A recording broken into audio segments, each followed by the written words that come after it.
नमस्कार दोस्तों, CS centre Delhi में आप सभी का स्वागत है। आज जो हम अपने संविधान के लेक्चर को आगे बढ़ाते हुए आज जो मेन टॉपिक है, हम आज जानेंगे कि मूल अधिकार के इस अध्याय में आपने सुना होगा कि हमारे संविधान के मूल अधिकार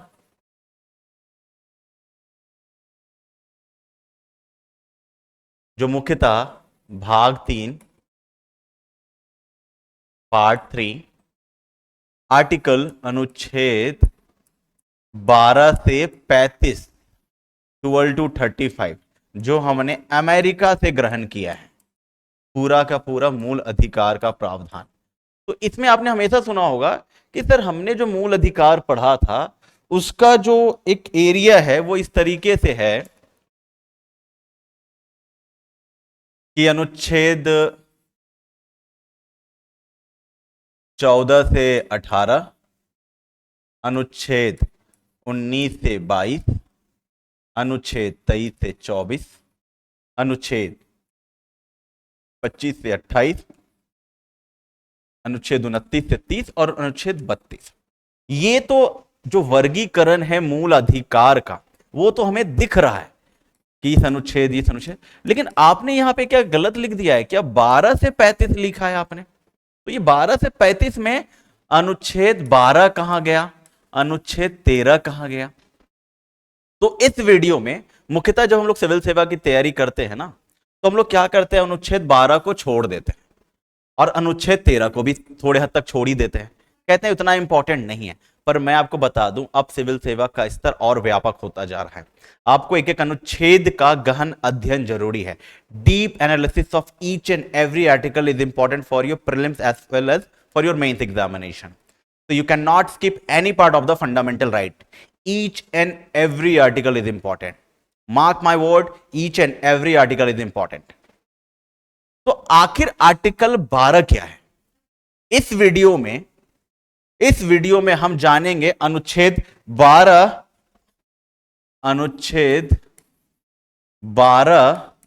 और अनुच्छेद 13 के बारे में। ये दो अनुच्छेद बड़े इंपॉर्टेंट हैं। तो सबसे पहले आप देखते हैं अनुच्छेद 12 क्या है। अनुच्छेद 12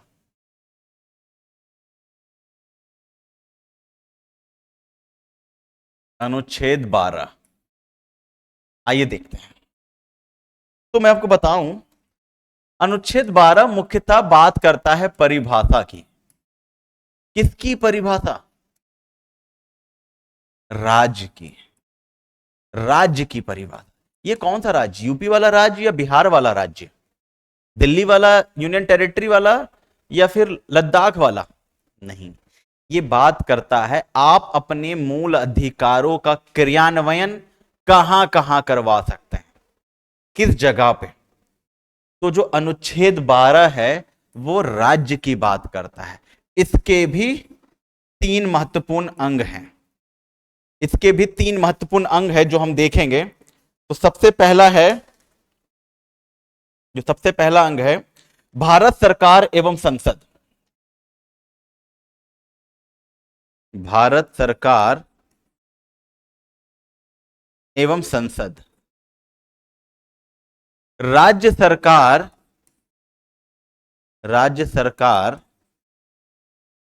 एवं विधानमंडल। राज्य सरकार एवं विधानमंडल। तीसरा आता है आपका सभी स्थानीय पदाधिकारी, स्थानीय प्राधिकारी। और चौथा आता है अन्य प्राधिकारी, अन्य। तो याद रखिएगा, ये बड़ा इंपॉर्टेंट है कि जो राज्य की परिभाषा दी गई है, जो राज्य की परिभाषा दी गई है उसमें यह क्लियर है कि भारत की सरकार और संसद ये इस राज्य की परिभाषा में आती है। ये राज्य सरकार और विधानमंडल ये भी राज्य परिभाषा में आती है, राज्य की परिभाषा में आती है। तीसरा है स्थानीय प्राधिकारी यानी कि लोकल अथॉरिटी, जो लोकल अथॉरिटीज हैं वो भी आती है। लेकिन जब सवाल पूछा जाता है कि ये अन्य प्राधिकारी कौन है जिसको विधि, उपविधि, नियम, उपनियम बनाने की शक्तियां हैं, तो ये है कौन? ये क्या कोई विश्वविद्यालय है? क्या ये बीसीसीआई है, वही क्रिकेट वाला? क्या ये राजस्थान इलेक्ट्रिक बोर्ड है, राजस्थान बिजली विभाग? तो ये जो अन्य प्राधिकारी है, हमेशा अगर प्रीलिम्स में सवाल आया तो इसी पे आएगा कि भारतीय संविधान के अनुच्छेद 12 में जो राज्य की परिभाषा दी गई है, तो उस राज्य की परिभाषा में कितने वर्गों में समूहों का वर्गीकरण किया गया? पहला 1, 2, 3 और 4। 1, 2, 3, 4, अर्थात ये जो 4 समूह हैं, यही हैं राज्य की परिभाषा में आने वाले तत्व। और जो मसला आता है यहीं पे आता है। और मैं आपको एक सवाल बताऊं, जो न्यायिक सेवा की तैयारी करते हैं उसमें यह बड़ा इंपॉर्टेंट सवाल होता है, क्या न्यायपालिका राज्य की परिभाषा में आती है? Is judiciary come under the definition of state? तो मैं आपको सरल शब्दों में बताऊं बिना ज्यादा वक्त गवाए कि जब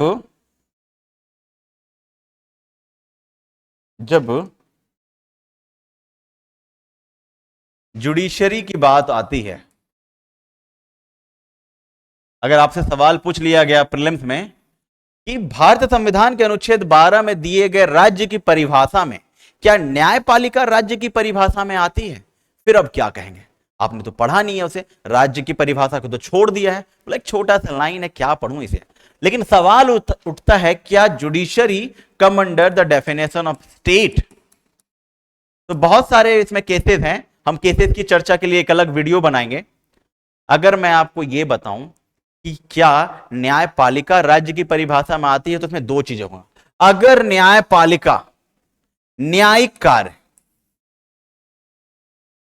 अगर न्यायपालिका न्यायिक कार्य करती है, न्यायिक निर्णय करती है, तो ये राज्य की परिभाषा में नहीं आएगी।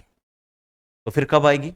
जब न्यायपालिका प्रशासनिक कार्य करती है। जब न्यायपालिका प्रशासनिक कार्य करती है, तब ये राज्य की परिभाषा में आएगी। तो आपके दिमाग में और होगा, सर क्या हो गया आपको, ये प्रशासनिक कार्य कब से करने लग गई? एडमिनिस्ट्रेटिव वर्क से न्यायपालिका का क्या लेना? क्या न्यायपालिका भी प्रशासनिक सेवा का एग्जाम देती है क्या? तो ये बिल्कुल गलत है। क्या न्यायपालिका जुडिशियरी को अपॉइंट नहीं करती है? लोअर जुडिशरी में आप सुनिएगा, बहुत सारे स्टेट कमीशन होते हैं जो जुडिशियल सर्विसेज एग्जाम कंडक्ट कराते हैं, लेकिन बहुत स्टेट में ये हाई कोर्ट कंडक्ट कराती है। हाई कोर्ट कंडक्ट कराती है। उस जब अपॉइंटमेंट प्रोसीजर का कार्य चल रहा होता है, नियुक्ति का कार्य चल रहा होता है, तब न्यायपालिका के बारे में कहा जाता है कि वो प्रशासनिक कार्य कर रही है, प्रशासन से जुड़े हुए कार्य कर रही है। नियुक्ति करना एक प्रशासनिक कार्य है। और यहां पर न्यायपालिका राज्य की परिभाषा में आ जाती है, अर्थात जब न्यायिक कार्य करेगी, न्यायिक निर्णय देगी, तब यह राज्य की परिभाषा में नहीं आएगी। लेकिन जब यह प्रशासनिक कार्य करेगी, यानी नियुक्ति से संबंधित कार्य करेगी, तब यह राज्य की परिभाषा में आएगी और इसको जवाबदेही देना पड़ेगा। न्यायिक कार्य में कभी सुना है उसको फांसी की सजा दे दी न्यायपालिका ने, और पूछा जा रहा क्यों दे दी भैया फांसी? नहीं ना। न्यायिक गतिविधियों पे कोई प्रश्न चिन्ह नहीं लगाया जाता। यह न्यायिक निर्णय, न्यायिक विवेक का कार्य है। लेकिन जब व्यक्ति की नियुक्ति की जाती है, और आपने क्यों वारंटो सुना होगा, व्हाट इज योर अथॉरिटी, अनुच्छेद 32 में जब हम लोग 5 रीट के बारे में पढ़ते हैं, तो उसी में एक आता है क्यों वारंटो, अनुच्छेद 32 में, व्हाट इज योर अथॉरिटी। न्यायपालिका ने एक ऐसे व्यक्ति की नियुक्ति कर दी है जो योग्य नहीं है, चाहे वो किसी भी पद पर हो, मैं न्यायिक पद की बात नहीं कर रहा, किसी अन्य पद से जुड़े हुए, तो वहां पर वो प्रशासनिक कार्य कर रही है और वहां उसका जवाबदेही उचित बनता है और उसको जवाबदेही देना पड़ेगा। इसीलिए अनुच्छेद 12 में न्यायपालिका प्रशासनिक कृत्यों में राज्य की परिभाषा में आती है। यह रहा अनुच्छेद 12 का प्रश्न। अब हम चलते हैं अनुच्छेद 13 पे।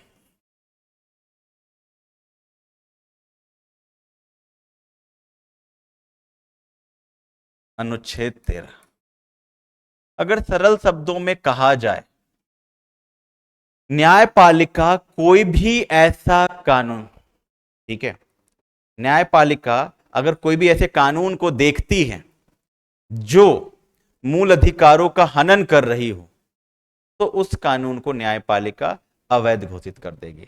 या इसको दूसरे लहजे में कहा जाए कि सरकार कोई भी ऐसा कानून नहीं बना सकती जो मूल अधिकारों का हनन करे, मूल अधिकारों को सीमित और नियंत्रित कर दे। तो अनुच्छेद 13 इसी में एक बहुत बड़ा आता है सवाल, आर्टिकल 13 में जुडिशियल रिव्यू।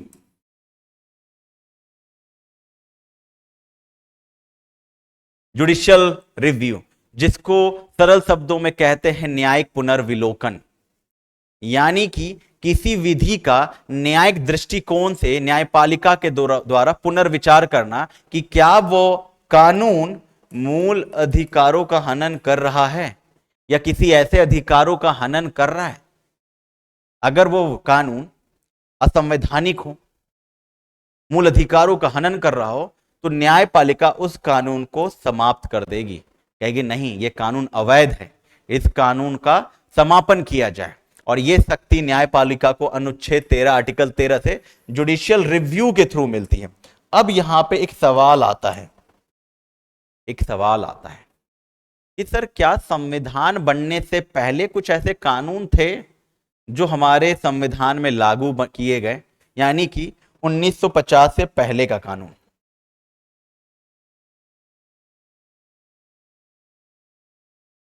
अनुच्छेद 13 में सवाल उठता है कि सर हमारा संविधान 1950 में लागू हो गया, तो क्या 1950 से पहले कोई कानून जो था, क्या वो हमारे संविधान में जब उसका समावेश किया गया तो क्या उसको पूर्ण रूप से शामिल कर लिया गया?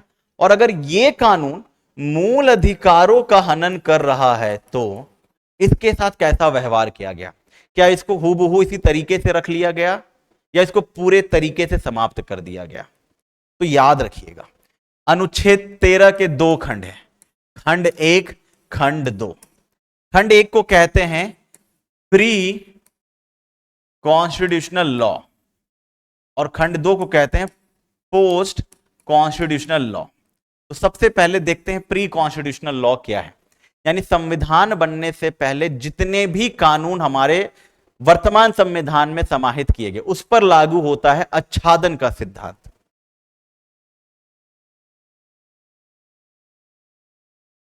आच्छादन का सिद्धांत जिसको कहते हैं doctrine of eclipse, doctrine of eclipse, doctrine of eclipse. इसमें क्या होता है आच्छादन के सिद्धांत पे? तो आपने देखा होगा, मान लीजिए कोई ये XYZ कानून है,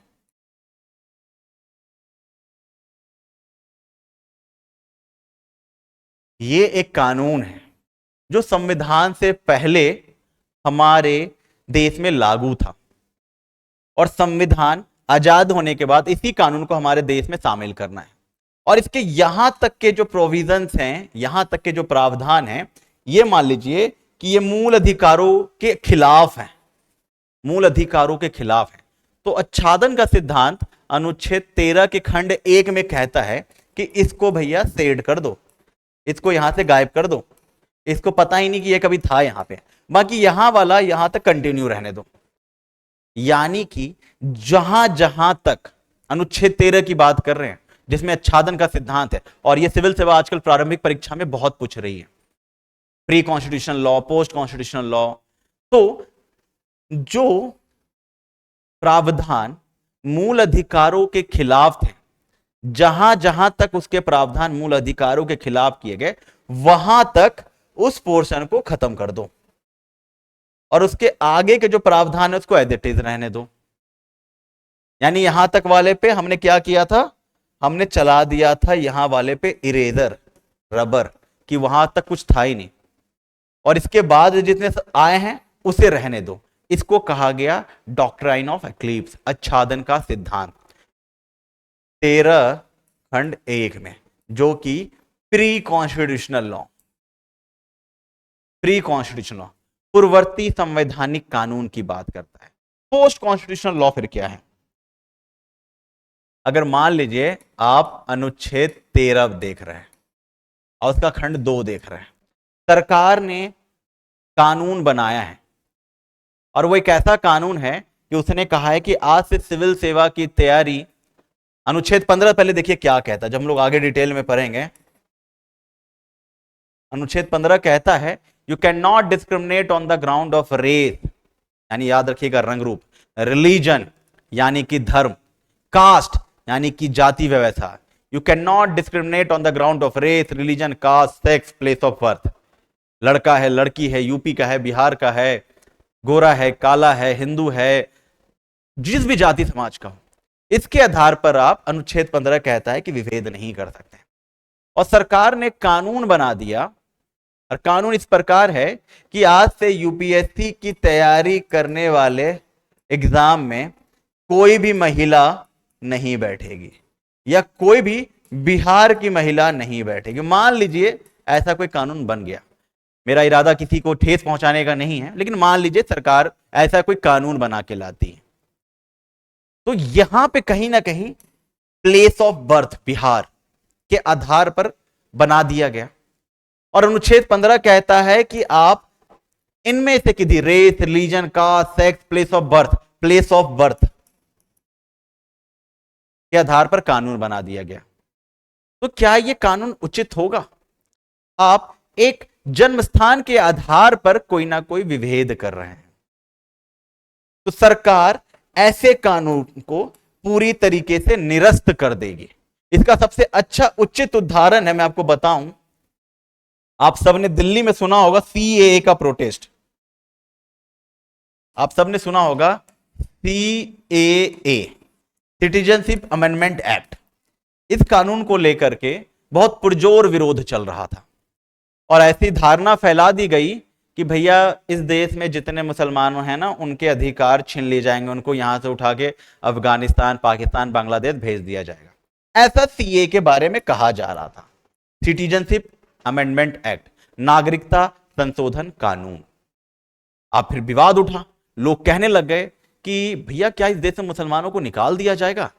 हम तो उस देश में रहते हैं जिसका अनुच्छेद 15 तो ये कहता है कि कानून धर्म, लिंग, जाति, इन सबों के जन्म स्थान, रंग रूप, महिला पुरुष, इसके आधार पर विभेद नहीं करेगी। तो हमारे साथ क्यों, हमारे धर्म के आधार पर क्यों विभेद किया जा रहा है? ऐसी धारणा फैला दी गई थी।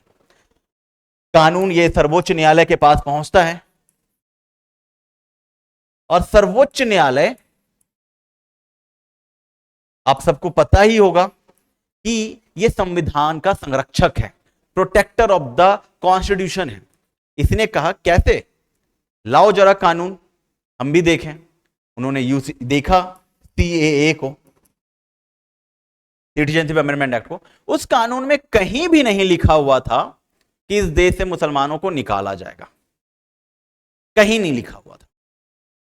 तो सर्वोच्च न्यायालय ने कहा कि नहीं, इसमें तो कहीं नहीं लिखा हुआ कि भारत में रहने वाले मुसलमानों को अफगानिस्तान, पाकिस्तान, बांग्लादेश भेज दिया जाएगा। हां, यह जरूर लिखा हुआ है कि अफगानिस्तान, पाकिस्तान, बांग्लादेश में रहने वाले अल्पसंख्यक समुदाय, वहां पे हिंदू शब्द भी नहीं लिखा हुआ, अल्पसंख्यक समुदाय, those who are belong to minority, because the foundation of Afghanistan, Bangladesh and Pakistan is based on religion. धर्म के आधार पर स्थल की स्थापना हुई है। क्योंकि मैंने आपको बताया था प्रियम्बल वाले क्लास में कि we the people of India, ये भारत का कोटेशन है, ये भारत की लाइन है। We the people of Islamic State, यानी कि पाकिस्तान कहता है हम धर्म के आधार पर गठित राज्य हैं। तो यही फर्क है। तो वहां के माइनॉरिटी को हम भारत आने के लिए परमिशन देते हैं, तो इसमें यहां के नागरिकों का तो कोई नुकसान ही नहीं है, और इसको उचित मानते हुए वैलिड कर दिया गया। लेकिन अगर मान लीजिए कि उस कानून में लिखा होता कि नहीं, यहां से मुसलमानों को, जैन को, बौद्धिस्ट को उठा करके भेज दिया जाएगा श्रीलंका, पाकिस्तान वगैरह वगैरह, तो क्या यह कानून अनुच्छेद 15 का उल्लंघन नहीं कर रहा होता? क्या यह कानून धर्म के आधार पर नहीं होता? तो वहां पे अनुच्छेद 13 का खंड 2 आता और ऐसे कानून को निरस्त कर देता। इसका सबसे अच्छा जो हमें देखने को मिलता है वो मिलता है हमें अनुच्छेद 13 में ही। आप सब ने सुना होगा अनुच्छेद 13 के खंड 2 में ही आपने सुना होगा national judicial appointment commission. National judicial appointment commission राष्ट्र न्यायिक नियुक्ति आयोग, यानी न्यायपालिका में न्यायाधीशों की नियुक्ति के लिए एक आयोग गठित किया गया और एक शब्दावली लिखी हुई है न्यायपालिका की स्वतंत्रता। न्यायपालिका की स्वतंत्रता। और इस कमीशन में, इस आयोग में स्पष्ट शब्दों में लिखा हुआ था कि जो एक मुख्य न्यायाधीश, 2 सीनियर मोस्ट जस्टिस, कानून मंत्री और 2 व्यक्ति कानून के ज्ञाता। अब तक जो कॉलेजियम चल रहा था उसमें तो सारे व्यक्ति सर्वोच्च न्यायालय से जुड़े हुए थे, लेकिन अब इनका कहना है कि नहीं, ये तो चल ही रहा है, इसमें हम कानून मंत्री और 2 कानून के ज्ञाता को भी चुन के लाएंगे और इन 2 कानून के ज्ञातों का भी चयन एक कमेटी से होगा जिसमें लोकसभा के विपक्ष के नेता, लोकसभा के अध्यक्ष, प्रधानमंत्री ये होंगे। और अनुच्छेद 50 कहता है कार्यपालिका से न्यायपालिका का पृथकीकरण, separation of judiciary from executive, article 50 of the constitution. Article 50 of the constitution. अब सरकार ने कानून तो बना दिया, पास भी कर दिया, अब इसको लेकर के केस हुआ supreme court advocate on record versus union of India, जिसको इन शॉर्ट फॉर्म में स्कोरा कहते हैं। SCORA versus union of India. SCORA versus union of India. Supreme court advocate on record versus union of India. अब इसमें क्या हुआ, इन्होंने वाद दायर किया कि ये कानून कहीं ना कहीं न्यायपालिका में कार्यपालिका का प्रवेश तो है ही, साथ ही साथ ये कानून मंत्री तो किसी पॉलिटिकल पार्टी के आदमी हैं। इन 2 व्यक्तियों के चुनने का आधार क्या है, तो न्यायपालिका की स्वतंत्रता खतरे में है। न्यायपालिका ने उठाया ब्रह्मास्त्र, अनुच्छेद 13